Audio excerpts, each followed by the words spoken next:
किशोरी जी कैसी हैं? श्री राधा रानी सहज स्वभाव वाली, बहुत सहज हैं। सहज किसको कहते हैं? सरल व्यक्ति को, डाउन टू अर्थ व्यक्ति को, बहुत सहज हैं।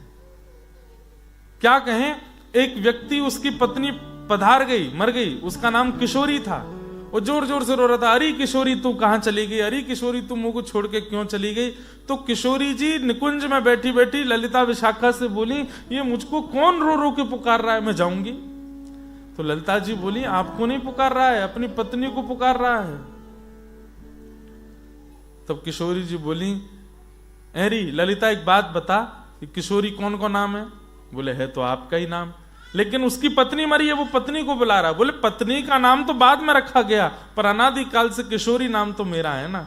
वो भले ही अपनी पत्नी का नाम बोल रहा है, पर मेरे मन में बेचैनी हो रही है, मैं इस पर कृपा करके आऊंगी। किशोरी जी प्रकट हो गई। सोचिए, अपनी पत्नी के विनय में रो रहे के सामने किशोरी जी प्रकट हो गई और उसके सिर पर वरदहस्त पधरा करके ब्रज रसिक बना दिया। उनका नाम हुआ किशोरी अली। उन्होंने बहुत सुंदर सुंदर पद गाए। फिर अपनी पत्नी के विरह में रोने वाले पर किशोरी जी कृपा कर देती हैं। सहज स्वभाव, आप सहज स्वभाव वाले हो जाओ, किशोरी जी आपको स्वीकार करेंगे। और क्या क्या स्वभाव है? मृदुता, दयालुता, कृपालुता की राशि है।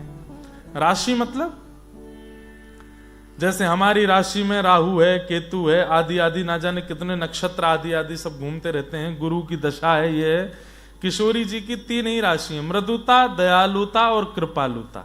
मृदुता मतलब मीठी है, मृदु बोलती हैं, मृदु कहती हैं, मृदु सोचती हैं, मृदु रहती हैं। दयालुता, सब पर दया करती हैं। एक मैं कथा सुनाता हूं कि हमारे व्रज में एक सूरदास और हुए। एक सूरदास तो हुए अष्टसाप के सखा, एक सूरदास वृंदावन में हुए। सूरदास मतलब उनको नेत्रों से दिखता नहीं था, जन्मांध, उनको सूरदास कहते हैं। ठाकुर जी का खूब भजन किया, युगल सरकार का भजन किया, तो ठाकुर जी प्रकट हो गए। प्रकट होकर के बोले, अरे बाबा मैं प्रकट है गया हूं, मांग ले, कहां चाहिए। तो बाबा को दिखता तो था नहीं। तो बाबा बोले, लाला तू अकेलो काहे को आयो, श्री जी को लेके क्यों नहीं आयो। तो ठाकुर जी बोले, दिखाई तो देता नहीं आपको, ये कैसे पता कि श्री जी नहीं आई मेरे साथ। बोले क्योंकि आपको आए हुए 5 मिनट हो गए और अभी तक भी मैं अंधा हूं। इस बात का प्रमाण है कि श्री जी नहीं आई हैं, क्योंकि श्री जी आती तो आते ही पहले नेत्र प्रदान कर देती मुझको, आते ही मेरे नेत्रों को खोल देती। ठाकुर जी बोले, बड़ी बड़ी बात मत करे करो, सब श्री जी श्री जी श्री जी करते रहे पूरे दिन, अभी बुलाऊं मैं। और सुनो, ये बात केवल मेरे आपके बीच की है, ठीक है? श्री जी को मैं बुला रहा हूं, यदि आते उनने नेत्र नहीं दिए तो बाबा सौगंध खा, जीवन भर फिर मेरो ही भजन करेगा, उनको नहीं करेगा। बाबा बोले, मैं सौगंध खा रहा हूं, आप श्री जी को बुलाओ। सोई ठाकुर जी ने किशोरी जी को स्मरण किया। जैसे ही किशोरी जी प्रकट भई, प्रकट होते ही जैसे ही नेत्र खोल करके सामने देखा तो ठाकुर जी से बोली, जी बाबा अंधो है। बोले हम बे। तुरंत उसके नेत्रों पर हाथ रख दिए, नेत्र प्रकट हो गए। अब बोली ठाकुर जी से, काय को बुलाया मुझको, अब बताओ पहले। बाबा मंद मंद मुस्कावे, बोले मैंने कही ना। वो आते ही परिचय बाद में पूछती हैं, कारण बाद में जानती हैं, पहले कृपा करती हैं। संकट हरेंगी करेंगी भली, वृषभानु की लली। तेरो हमारे व्रज का कीर्तन है। करेंगी भली वृषभानु की लली, बरसाने वारी तू मेरी सहाय, बरसाने वारी तू मेरी सहाय। दीन दुखिन को निज दर्श कराए, दीन दुखिन को निज दर्श करा। अरे मोकू भी जानो तुम दीन दुखी, वृषभानु की लली। मोकू भी जानो तुम दीन दुखी, वृषभानु की लली। तेरो संकट हरेंगी करेंगी भली वृषभानु की लली। तेरो संकट हरेंगी करेंगी भली वृषभानु की तो लली। ये जिनका भाव है कि हमको श्री जी से प्रेम हो जाए, इसके लिए हम क्या करें? श्री जी को जो प्रिय लक्षण लगते हैं वो लाना प्रारंभ करो। दया आनी चाहिए चित्त में, प्रेम आना चाहिए, मृदुता आनी चाहिए, ये सब आपके चित्त में आएगा। न कहू ना रिस कहीं भूले हूं ना होत सकी। श्री ध्रुवदास जी कह रहे हैं किशोरी जी कैसी हैं? बोले इतना सा भी गुस्सा नहीं आता उनको, और हमारी नाक की फूली रहती है क्रोध में, कैसे मिल जाएंगी किशोरी जी? वो छोटी सी हैं और बड़ी भोली हैं। कहीं आपने ये क्रोध काम लोभ मोह इन सबके सहित किशोरी जी को बुलाओगे, ललिता विशाखा आने नहीं देंगे। किशोरी जी तो अभी भी तैयार बैठी हैं आपके पास आने के लिए, पर सहचनियां नहीं आने देती। अरे देखना ही रही हो श्री जी, कितनो क्रोध है आपके अंदर, कितनो लोभ है आपके अंदर। आप जाओगी अपने लोभ से क्रोध से आपको कष्ट देगो, नहीं जानो या के पास। इसलिए पहले अपने स्वभाव व्यवहार को मधुर बनाइए, तब किशोरी जी मिलेंगे। और रही बात कि आप किशोरी जी का नाम लेते हैं, ठाकुर जी प्रिय लगते हैं, यही तो है। श्री राधा श्री राधा श्री राधा जितनो गाओगे उतने ठाकुर जी प्रिय लगेंगे, और श्री कृष्ण जितनो गाओगे उतनी श्री जी प्रिय लगेंगी। इसलिए हम आज्ञा देते हुए कई बार कथा में कहते हैं क्या करें? बोले श्री वृंदावन गाओ। श्री जी भी प्रिय होंगी, ठाकुर जी भी प्रिय होंगे, यमुना जी भी प्रिय होंगी, सहचरी भी प्रिय होंगी, संत जन भी प्रिय होंगे, रजरानी भी प्रिय, सब प्रिय हो जाएंगे, क्योंकि वृंदावन में समग्र है। वृंदावन को भजन करो। अगला किन्हीं ने कहा है जीते जी मोह कैसे कम हो सकता है? भैया जीते जी ही हो सकता है, मरे तो नहीं होगा। मर के किसका मोह खत्म होता है? ये क्या प्रश्न है कि जीते जी मोह कैसे जाए? मर के किसका मोह हो जाता है? मर के तो सबका ही चला जाता है भाई, चला गया।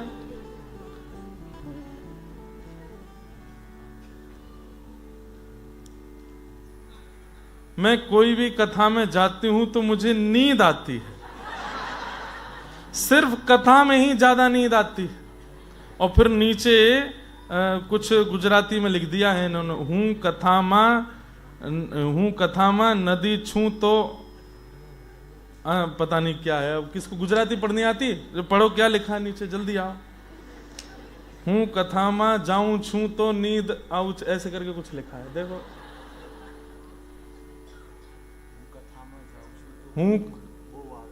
हूं कथा में जाऊं छू तो ऊंग बहु आऊ छे। वाह, मतलब वही नींद ना। वाह मैया। कुंभकर्ण की पत्नी का नाम है निद्रा देवी। सुनिए सुनिए, पूरी बात सुनिए। कुंभकर्ण की पत्नी का नाम है निद्रा देवी। तो जब भगवान श्री राम ने कुंभकर्ण का वध किया तो निद्रा देवी आकर के ठाकुर जी से, क्योंकि 6 महीने सोता था कुंभकर्ण, तो निद्रा देवी ने आकर के राम जी से कहा आपने मेरा सौभाग्य उजाड़ा है, मैं आपके वैकुंठ में ताला लगवाऊंगी। भगवान श्री राम बोले कैसे लगवाओगे? बोले कौन जाता वैकुंठ? बोले कथा सुनने वाले। तो बोले बस कथा में जाके जो बैठेंगे उन्हीं के सिर पर मैं मंडराती रहूंगी। आप कितनी भी सुंदर कथाएं करवा लीजिए, मैं उनको सुवा दिया करूंगी, ताकि वो सुन ही ना पाए, परिवर्तित हो ही ना पाए, वैकुंठ में ताला लग जाएगा। राम जी बोले कोई बात नहीं, आप अपना काम करना, पर कालांतर में ऐसे ऐसे व्यास होंगे, वो बीच बीच कथा में इतने सुंदर मधुर संकीर्तन गाया करेंगे कि सोने वालों की भी नींद खुल जाया करेगी। तो माता जी, ये जिनको ऊंघ आती है, ऊंघ, जिनको नींद आती है बहुत ज्यादा कथा में, कोई बात नहीं, बिल्कुल फिक्र मत कीजिए, आप कथा में आके सोइए, हम कथा रूपी लोरी सुनाएंगे आपको। बताइए, घर में बिस्तर पे नहीं आती, इतनी व्यवस्था में नहीं आती, पर कथा में आ जाती।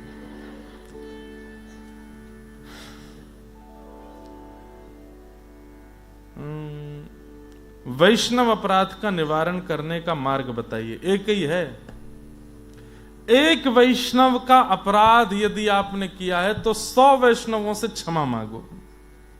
जैसे मान लीजिए कि मैंने किन्हीं भैया के प्रति अपराध भाव रखा, अरे ये तो ऐसे ही हैं, अब इनका अपराध करते ही मेरे मन में से भजन चला गया, तो अब भजन वापस लाने के लिए मुझे क्या करना पड़ेगा? कम से कम 100 वैष्णवों से जिनका मैंने अपराध किया भी नहीं, उनसे क्षमा मांगनी पड़ेगी। सब लोग इधर देखो, ध्यान से सुनो कथा। एक वैष्णव अपराध का प्रायश्चित 100 वैष्णवों से क्षमा मांग करके होता है। अगर आपने 100 वैष्णव अपराध किए तो सोचो कितने हो गए। तो वैष्णव अपराध का एक ही उपाय है, ठाकुर जी को मनाओगे वैष्णव अपराध दूर नहीं होगा। आप किसी वैष्णव का अपराध करके शंकर जी को कितना भी मनाते रहो, अरे भाई राम जी को 100 गालियां देता है रावण और उसके बाद जाकर रुद्राभिषेक भी करता है, महादेव प्रसन्न हुए उससे? नहीं हुए। हनुमान जी का अपमान करता है और उसके बाद शंकर जी के स्तोत्र गाता है, महादेव प्रसन्न होंगे? नहीं होंगे। ठाकुर जी को मनाने से वैष्णव अपराध दूर नहीं होगा, वैष्णवों को मनाने से वैष्णव अपराध दूर होगा। एक वैष्णव का अपराध 100 वैष्णवों के अपराध से दूर, 100 वैष्णवों को प्रणाम करने से मुक्त होता है। मेरा यह प्रश्न है कि हमारे घर के मंदिर में सभी देवी देवता विराजमान हैं। मेरी सास का कहना है कि कृष्ण के सिवा और सभी देवी देवता को लहसुन प्याज का भोग लगा सकते हैं, तो क्या यह सही है? कैसे कैसे प्रश्न आते हैं। इस बात का क्या तुक बनता है? महादेव को, देवी को और सबको तुम ये ऐसा, भाई वो सब वैष्णव हैं, किसी को भोग नहीं लगता है, किसी को भी भोग नहीं लगता है। इसलिए सासू माँ जी, आप ही अपनी जीभ पर कंट्रोल करो। जय Shri Hari Govind. I am 11 year old practicing Krishna bhakti. वाह, पहले इनके लिए ताली बजाओ, 11 साल की हैं। I love all your bhajans. Can I request you to sing Jagannath Chakanen? Not even full, only 2-3 lines. Jagannath Chakanen, Chakanen, Jagannath Chakanen, Chakanen. नीला चलवरे तू न संभाले तो हमें कौन संभाले? ओ हरि संभाले तो हमें कौन संभाले? ओ जगन्नाथ जगन्नाथ चकानैन चकारे नीलाचल वरे तू न संभाले तो हमें कौन संभाले? प्रभु तू न संभाले तो हमें कौन संभाले? मेरी ये नैया है अब तो तेरे हवाले,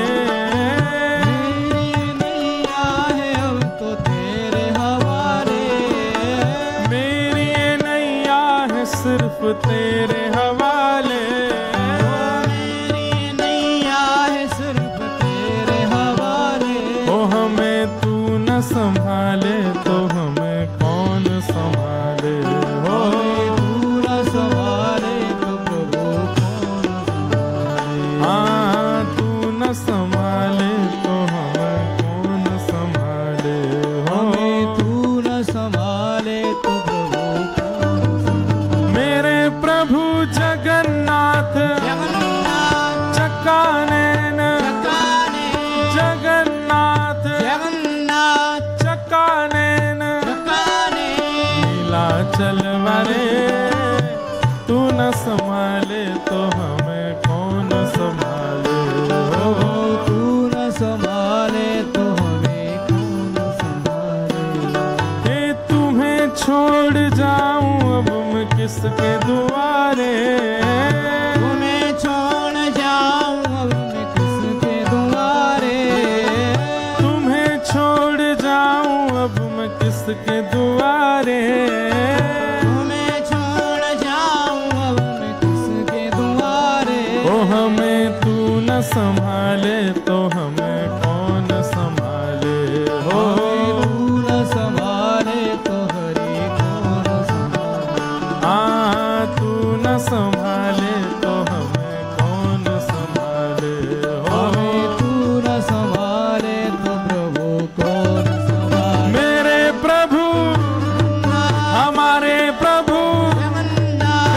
जगत प्रभु जगन्नाथ सबके प्रभु जगन्नाथ मेरे प्रभु जगन्नाथ जगन्नाथ चकानैन चकाने जगन्नाथ जगन्नाथ चकानैन चकाने नीलाचल वरे तू न संभाले तो हमें कौन संभाले हो तू न संवारे तो हमें कौन संवारे।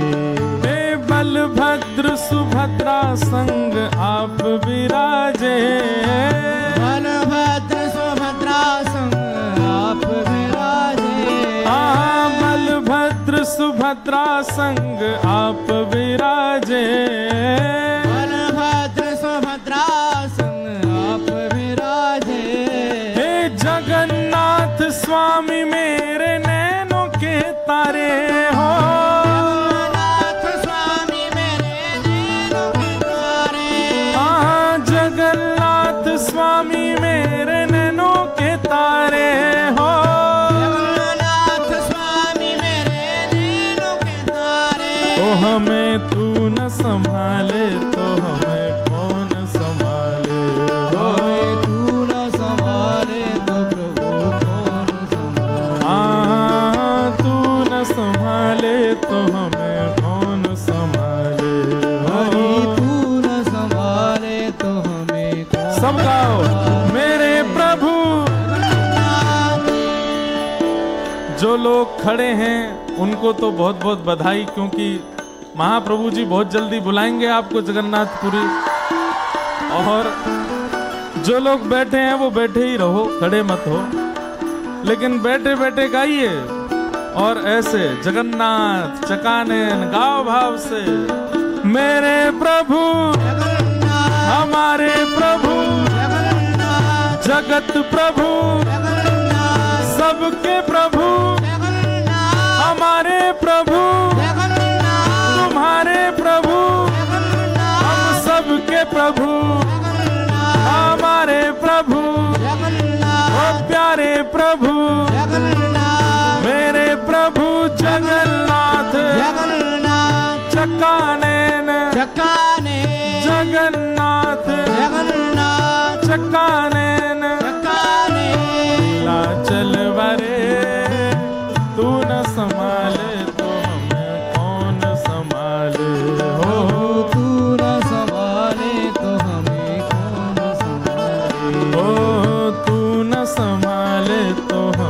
कौन संभाले हो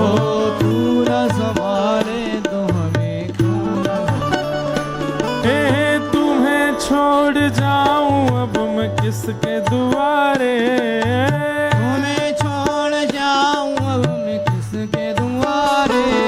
हे दीन बंधु दया सिंधु नैनों के तारे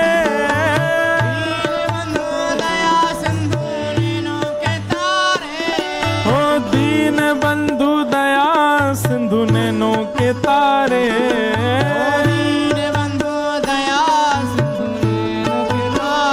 ओ हमें तू न संभाले तो हमें कौन संभाले हो तू न संभाले तो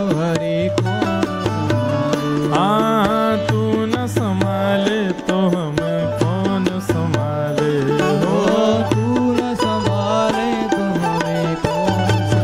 मेरे प्रभु मेरे प्रभु हमारे प्रभु मेरे प्रभु जगन्नाथ चकानैन जगन्नाथ चकानैन नीलाचल वरे तू न संभाले तो हमें कौन संभाले हो तू न संभाले तो हमें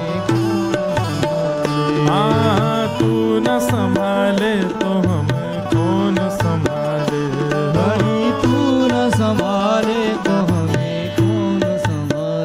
ओ तू न संभाले तो हमें कौन संभाले बैठते जाओ धीरे धीरे बैठते जाओ हमें तू न संभाले तो हमें कौन संभाले हमें तू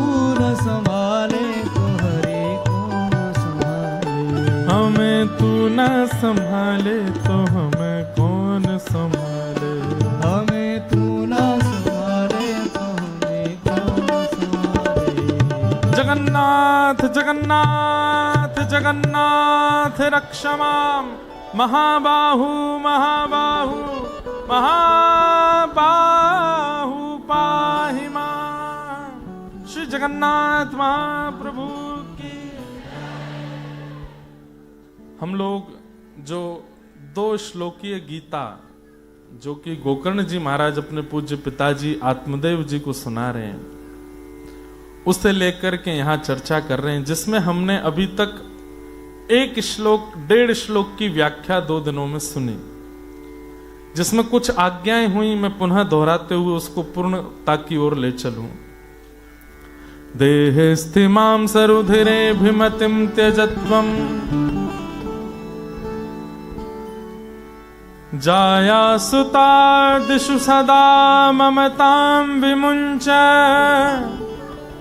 पश्यानिशं जगदिदं क्षणभङ्गुनिष्ठं, वैराग्य राग रसिको भव भक्तिनिष्ठ।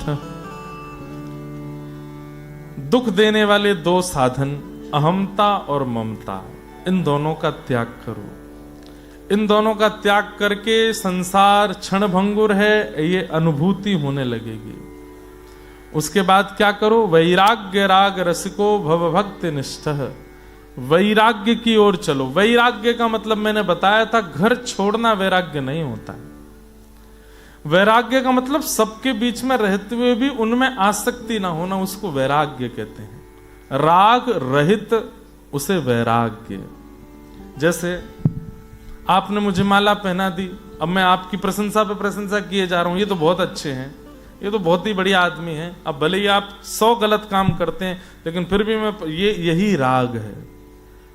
किसी व्यक्ति के अत्यंत दोषों को भी भूल करके और केवल उसके गुणों का ही मंडन करते जा रहे हैं हम, अपनी आसक्ति के कारण। इसी को राग कहते हैं।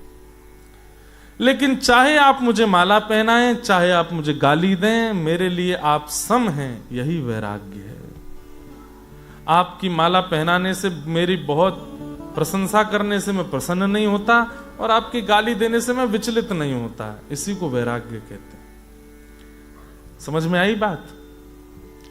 ये पूरे संसार में हम आप सब जो गृहस्थी बैठे हैं ना, हम इसी में ही तो जीते हैं। ये अच्छा है, ये बुरा है, ये ऐसा है, ये वैसा है, ये 1 है, ये 2 है, ये मोटा है, ये पतला है, ये छोटा है, ये बड़ा है। लेकिन जब एक दृष्टि हो जाती है, कोई भी गलत नहीं है और कोई भी अच्छा नहीं है, सब समान है, इसी को वैराग्य दृष्टि कहते हैं। और भक्ति के पथ पर यह वैराग्य दृष्टि उत्पन्न होना विशेष बात होती है। हम कथा करते हैं, हजारों लोग हमसे जुड़ते हैं। अब एक व्यक्ति जुड़ता है, दूसरा व्यक्ति बाद में उसके बाद आके हमसे उसके बारे में, अरे महाराज जी वो व्यक्ति जो आपसे मिलने आया तो वो ऐसा है, वो ऐसा करता है, आपको उसके बारे में अभी पता क्या है? हमसे पूछिए, हमसे पूरे नगर जानता है उसके बारे में। तो क्या उसके अवगुणों को जान करके मैं गुणवान से ही मिलूं? भगवान बुद्ध हमें सिखाते हैं। भगवान बुद्ध को किसी ने कहा कि महाराज वो व्यक्ति तो आपको 100 गालियां देता है, उसके पास क्यों जा रहे हो? भगवान बुद्ध कहते हैं तो फिर हम काय बात के आध्यात्मिक व्यक्ति? केवल साफ सुथरी जगह को साफ करना नहीं है, गंदी स्थान को साफ करना, तब माना जाएगा कि हम आध्यात्मिक व्यक्ति। सबको साफ करना भाई। संसार में गलत कोई नहीं होता, बस उसको किसी ने सिखाया नहीं, उसको किसी ने बताया नहीं, उसको सही समय पर समझाया नहीं, उसको किसी ने रोका टोका नहीं। कभी ये मत सोचा कीजिए कि ये आदमी गलत है, ये सोचा कीजिए ऐसा क्या हुआ कि ये गलत हुआ, ऐसा इसके जीवन में क्या हुआ कि ये इस स्थिति में आ गया। उस स्थिति को कोई नहीं जानना चाहता।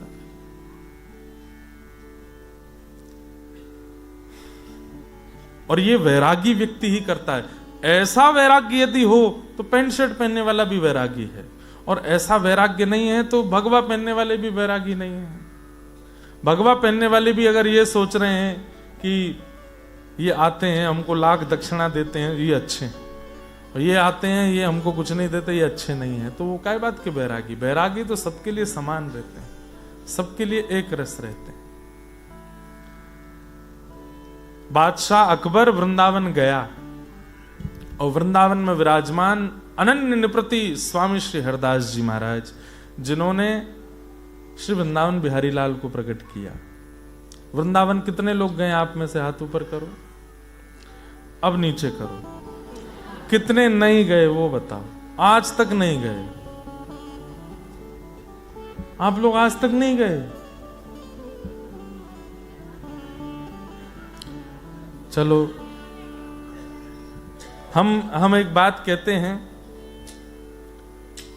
वृंदावन जाने वाले को 3 संकेत मिलते हैं। सबसे पहला, स्वप्न में व्रज का अनुभव हो जाएगा, या तो यमुना जी दिख जाए, या ठाकुर जी दिख जाए, या कोई ब्रजवासी दिख जाए, गिरिराज जी दिख जाए, राधा रमन राधा वल्लभ लाल जी का स्वप्न में दर्शन हो, स्वप्न में व्रज आ जाए तो पहला संकेत।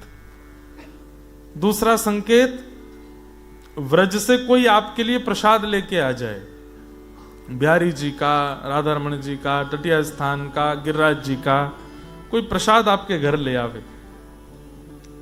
और तीसरा संकेत, व्रज का ब्रजवासी आपके नगर में आ जाए। तो समझो अब बहुत जल्दी आप वृंदावन पहुंचने वाले हो, और ये 3 संकेत मिलने के बाद में आपको बिना सोच विचारे टिकट निकाल लेनी ही चाहिए। हाँ, उसके बाद में आप लोगों को जाना ही चाहिए। इसका मतलब है कि व्रज आपको स्मरण कर रहा है, आपको पहुंचना चाहिए। दोनों चीज हो सकती हैं कि आप या तो किसी कारण से पहुंच जाओगे और नहीं पहुंच पाए हो, तो अब काम धंधा तो जीवन भर करना है, डॉलर तो जीवन भर छापने हैं। अब आ ही गए हैं ऑकलैंड में ब्रजवासी, तो निकाल ही लो 1-2 महीना बाद की टिकट, पहुंच जाओ। और जो होगा सो देखा जाएगा। काम है, ये है, वो है, बीमारी है, हारी है, घर का ये टेंशन है, अरे सब देखा जाएगा। हम लोग क्या करते हैं, सब व्यवस्थित होगा तब ठाकुर जी के पास जाएंगे ना। अब व्यवस्थित होते हुए ठाकुर जी के पास जाओ, ठाकुर जी कहना आप संभाल लेना, हम तो आ रहे हैं, आप देख लेना, और देखना वो संभाल भी लेंगे। तो वृंदावन में श्री बिहारी जी, कुंज बिहारी लाल, जिन्होंने प्रकट किया, ऐसे स्वामी श्री हरदास जी महाराज बैठे थे। तो कथा तो बहुत बड़ी है, पूरी नहीं सुनाऊंगा, पर अकबर के यहां पर बहुत अच्छा गाते थे बीरबल, और तानसेन भी बहुत अच्छा गाते थे। तानसेन जो थे वो स्वामी श्री हरदास जी के शिष्य हैं। तानसेन इतना अच्छा गाता था कि एक दिन अकबर ने कहा कि तुमसे बढ़िया गवैया शायद पूरे भारत में नहीं होगा। तो तानसेन ने एक बिंदु जल हाथ में लिया और एक बूंद जब गिरी तो बोला, मेरा गायन ये बिंदु के समान है और मेरे गुरुदेव स्वामी श्री हरदास जी का गायन इस सरोवर के समान है। आपने अभी सुना नहीं है उनको। तो अकबर बोला, अच्छा निमंत्रण भिजवाओ, हम सुनने के लिए तैयार हैं, हम सुनने के रिजवार हैं, उनको बुलाएंगे, अपने दरबार में गवाएंगे। तानसेन बोला, महाराज हमारे गुरुदेव जो है ना, वो आप जैसे राजाओं के दरबार में नहीं गाते।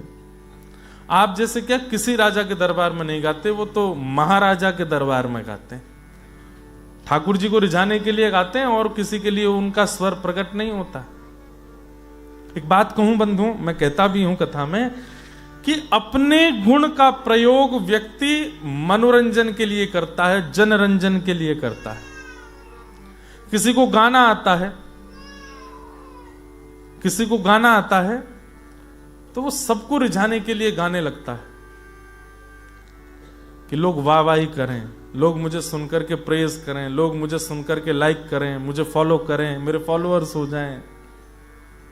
अपने गुण का प्रदर्शन करने लगते हैं हम लोग। कोई गाना जानता है तो गाने का प्रदर्शन, कोई नाचना जानता है तो नाचने का प्रदर्शन, कोई श्रृंगार करना जानता है तो श्रृंगार का प्रदर्शन, कोई भोजन बनाना जानता है तो उसका प्रदर्शन। आजकल तो ये बहुत ज्यादा हो गया है। पर हमारी एक बात माने, आप लोग जो यहां बैठे हैं, आप में से अगर किसी के पास कोई बहुत सुंदर गुण है, उस गुण को सबसे छुपाओ और केवल इनको बताओ। जैसे मानो गाना आता है, कुछ सुंदर स्वर है आपके पास, आप फिल्मी भी गा सकते हैं, आप गजल भी गा सकते हैं, आप सूफी भी गा सकते हैं, हम सब गा सकते हैं, हमको सब गाना आता भी है। लेकिन अधिकतर इनकी सेवा के राग पद ही गाते हैं। क्यों? अपने गुण का प्रयोग इनको रिझाने में करो, वो भक्ति का सर्वोत्कृष्ट एक स्वरूप है। अपना गुण खोजिए, क्या आता है आपको ऐसा जिससे लोग खिंचे चले आते हैं आपके पास, उसको लोगों के लिए करना बंद कर दो, इनके लिए करना प्रारंभ कर दो। मैं कितने भक्तों के प्रमाण दे सकता हूं जिन्होंने अपने गुण से इनको रिझा के प्राप्त किया। कृष्णदास नाम के एक सखा थे श्रीनाथ जी के, इसी कलिकाल में आगरा गए थे सब्जी मंडी में कुछ सब्जियां लेने के लिए। तभी बहुत सुंदर स्वर सुनाई दिया। तो कृष्णदास जी का ऐसा स्वरूप था, वो कुछ भी अच्छा देखते थे तो उनको लगता था हमारे ठाकुर जी को ये वस्तु मिले। जैसे हम लोग मॉल जाते हैं शॉपिंग करने, तो वस्तु देख करके सोचते हैं ये घर के उस कोने में रखी जाएगी, कितनी बढ़िया लगेगी, ये वाला कपड़ा मैं पहनूंगा कितना बढ़िया लगेगा, ये वाली ज्वेलरी हमारी माता जी पहने कितनी अच्छी लगेगी, ये वाला चश्मा हमारे पतिदेव पहने, ये वाला बैग हमारे बच्चे रखें। सबके लिए सोचते हैं। पर कई वैष्णव भक्त ऐसे होते हैं, वो हर वस्तु में यही सोचते हैं कि ये हमारे ठाकुर जी के लिए कितनी बढ़िया होगी। ये अब जैसे हम न्यूजीलैंड में आज घूमने गए थे, तो कई सारे पहाड़ पर्वत और वहां की स्थिति देख करके ऐसा लग रहा था कि हनुमान जी, मैं तपस्या करके हनुमान जी को प्रकट कर लूं, हनुमान जी के वरदान मांगो, तो मैं कह दूं जैसे संजीवनी उखाड़ के ले गए थे लंका, ऐसे ये क्षेत्र उखाड़ के ले चलो वृंदावन। और वहां क्या होगा? मैं ठाकुर जी गैया चराया करेंगे यहाँ पे, गाय चराने जाए करें नंद बाबा। अच्छा, वृंदावन ऐसा ही था, वृंदावन, और बहुत सुंदर था वृंदावन। इससे भी ज्यादा सोचिए, त्रिलोकीनाथ भगवान, ये क्वींस टाउन भी भगवान ने ही बनाया है, न्यूजीलैंड भी भगवान ने ही बनाया है। इस पूरी संसार की रचना उस परमात्मा ने की है। वो परमात्मा व्रज जाके कहता है कि मैं व्रज को छोड़ के नहीं जा सकता। सोचो वृंदावन कितना सुंदर है। तो कृष्णदास जी आगरा गए, आगरा में एक बहुत सुंदर स्वर सुनाई दिया, तो सोचने लगे आहा कितना मीठा कोई गा रहा है, हे नाथ मैं इस गायन करने वाले को उठा करके आपके पास ले चलूं गिरिराज जी, ताकि आपकी राग सेवा हो सके। उस स्वर सुनते सुनते सुनते सुनते सुनते जब एक गली मोहल्ले में भीतर पहुंचे तो क्या देखा? एक नगर वैश्या गा रही थी और चारों तरफ उसके दीवाने बैठे थे, नाच रही थी, गा रही थी। कृष्णदास जी ने उसकी ओर देखा और मन में सोचने लगे इतना अच्छा कंठ, इतना अच्छा रूप, इतना अच्छा नृत्य, लेकिन देखो इन संसारी जीवों को रिझाने में लगी है। अगर ठाकुर जी को रिझाने के लिए चल दे तो इसको नाथ मिल जाएंगे। कृष्णदास जी खड़े हो गए। तो कृष्णदास जी ने देखा जैसे ही कोई 10 रुपया उसके ऊपर चढ़ाता, उस वैश्या के ऊपर, तो वो उसकी ओर देखने लगती। कोई 50 चढ़ाता तो उसके बगल में जाके बैठ जाती, कोई और देता तो और आनंदित हो जाती। कृष्णदास जी ने मन में विचार किया इसको ठाकुर जी की सेवा में ले चलना है, तो जेब में जितने रुपए रखे थे सब दे दिए। बोली इतना रुपया तो मुझे कभी किसने नहीं दिया। कौन हो भैया? बोले कौन हूं ये तो बाद में परिचय दूंगा, लेकिन मैं तुमसे कहना चाहता हूं मैं तो सेवक हूं। मेरे सेठ जी बैठे हैं। कहां? बोले ब्रजमंडल में, गोवर्धन में। तुम उनके लिए उनके दरबार में नृत्य करने चलोगी? उस वैश्या ने कहा अरे सेवक जब इतना दे रहा है तो सेठ तो जाने कितना देगा। उसको क्या पता थी सेठ कौन है। सज धज के श्रृंगार करके गोवर्धन पहुंची। जैसे ही श्रीनाथ जी के मंदिर में सामने खड़ी हुई, अभी टेरा आया हुआ था, पर्दा था, ठाकुर जी का भोग हो रहा है। कृष्णदास जी से पूछते कहां है सेठ जी? बोले यहीं है, बस अभी रुको, तुम तैयारी रखो, जैसी दर्शन मिले कुछ गाना, नृत्य करके दिखाना। उसको लगा कोई व्यक्ति होगा, कोई सेठ होगा, मोटे पेट वाला, विचित्र से अदा में बैठा होगा, पैसा लुटाएगा, पान खा रखा होगा। लेकिन जैसे ही टेरा हटा, आहा, कमल नयन घनश्याम मनोहर, कमल नयन घनश्याम मनोहर। आहा, कमल जैसे जिनके कटाक्ष नेत्र हैं, जो नीचे की ओर देख रहे हैं। एक भुजा ऊपर है जिस पर गिरिराज धारण किए हैं, और दूसरी भुजा कमर पर धारण की हुई है। ऐसी सुंदर श्री ठाकुर जी की गिरधर छवि देख करके वो उसने स्वप्न में भी नहीं सोचा था कि कभी ठाकुर जी के सामने खड़ी होके गाएगी। आज अपने मन में विचार करने लगी, मैंने बचपन से आज तक केवल इन संसार के झूठे, पापी, कामी लोगों के लिए गाया। मेरा ऐसा कौन सा सद्भाग्य था कि मुझे बहला फुसला करके ठाकुर जी के सामने खड़ा कर दिया। उसे अपने ऊपर संशय होने लगा, मैं इस योग्य हूं कि मैं ठाकुर जी की सेवा करूं। टूट सी गई मानो, नेत्रों से अश्रु गिरने लगे। कृष्णदास जी की ओर देख के बस हाथ जोड़ने लगी, कांपने लगी। बोले कि आपने जो कृपा की है मैं उसका वर्णन नहीं कर सकती, लेकिन मैं इनको गा करके नहीं सुनाऊंगी कुछ। क्यों? क्योंकि मेरा गायन और मेरे समस्त गुण वो सब झूठे हो चुके हैं, संसार के प्रयोग में आ चुके हैं। मेरे गायन पर संसारी लोग वाह वाह कर चुके हैं, मेरे नृत्य पर संसारी लोग धन लुटा चुके हैं। अब वो सब झूठा हो चुका है, अपवित्र हो चुका है, वो कैसे दूंगी मैं इनको? कृष्णदास जी बोले, अरे तू कहती है गायन झूठा हो गया, नृत्य झूठा हो गया, ये बता तुझे स्वर किसने दिया? वैश्या कहती है, स्वर मां ने, पिता ने? बोले ना, परमात्मा ने। माता पिता के तो कई बालक ऐसे भी होते हैं जो बोल ही नहीं पाते, ये स्वर यही तो देते हैं, ये रूप यही तो देते हैं, ये नृत्य की परिस्थिति या जो भी गुण लक्षण हमारे अंदर है वो कौन देता है? यही तो देते हैं।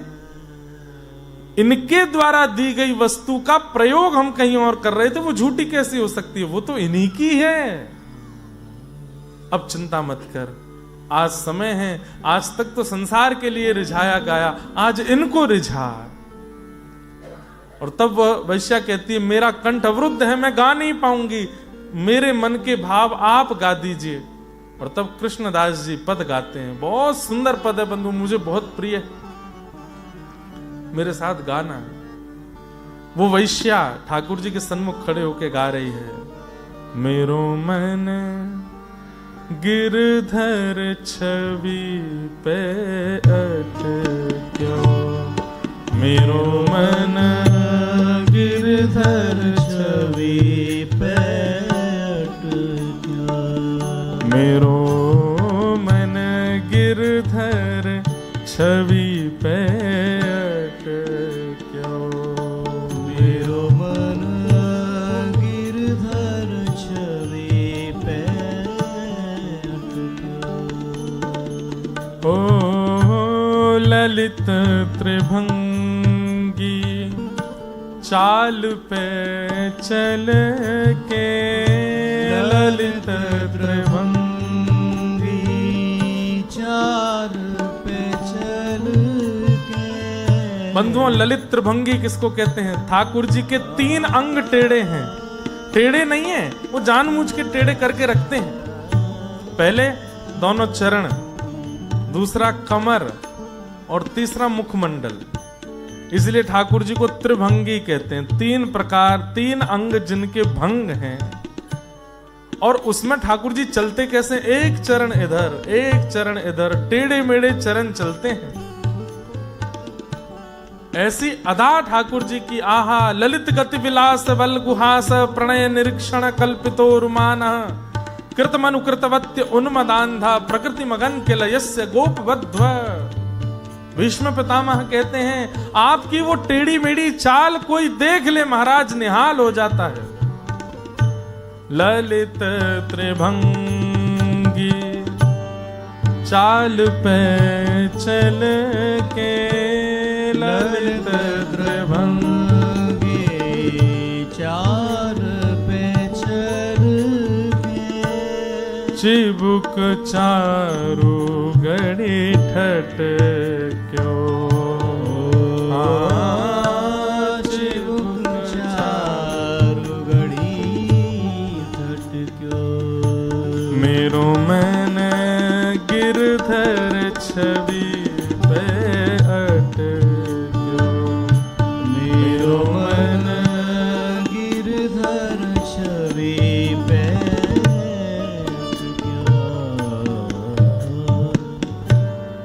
सजल श्याम घन वरण लीन है। सजल श्याम घन वरण नील है। समझाऊं थोड़ा सा। कह रहे हैं श्याम सुंदर जिसका वर्ण कर लेते हैं, जिसको स्वीकार कर लेते हैं, उसकी स्थिति क्या होती है? फिर चित अनत ना भटक्यो। फिर चित अनत ना भटक्यो। कृष्ण दास किए प्राण न्युछावर। कृष्ण दास के प्राण न्युछावर। यह तन जग सरपट क्यों। यह तन जग सरपट क्यों। मेरो मन गिरधर छवि पे अट क्यों। मेरो मन गिरधर छवि पे अट क्यों। ओ मेरो मन गिरधर छवि पे अट क्यों। मेरो मन गिरधर छवि पे अट क्यों। सजल श्याम घन वरण लीन है, फिर चित अनत न भटक्यो।